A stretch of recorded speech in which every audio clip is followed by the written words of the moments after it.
Posledný deň pracovnej schôdze parlamentu v tomto volebnom období sa zvrhol na vulgárne urážky a predvolebný míting SNS. Poslanci debatovali o výrokoch maďarského europoslanca za extrémistickú stranu Jobbik, ktorý navrhoval vylúčiť Slovensko z Európskej únie.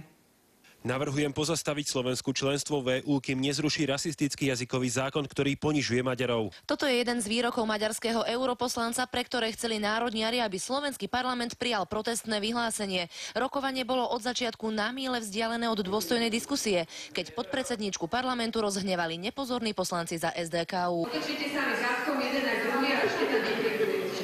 Zadkom sa to len začalo. Vy ste obyčajní 24-karátoví podvodníci, ktorí tu na kdekoľvek len je možné prachy a pomáhať si protimaďarskou retorikou. Pán Mikloško, vieš čo, ty si jeden diablov syn, hnusný, odporný, ale všetko to bereme s rezervou, pretože ťa bereme jak mentálne retardovaného, čiže všetko ti to prepáčime. Ak chcem udržať istú úroveň parlamentu, o ktorom som hovoril, tak sa kde budem vyjadrovať. Poslanci za stranu maďarskej koalície sa do debaty nezapojili, len na jej základe prostredníctvom tlačovej správy navrhli, aby všetci kandidáti na poslancov do Národnej rady prešli psychotestami.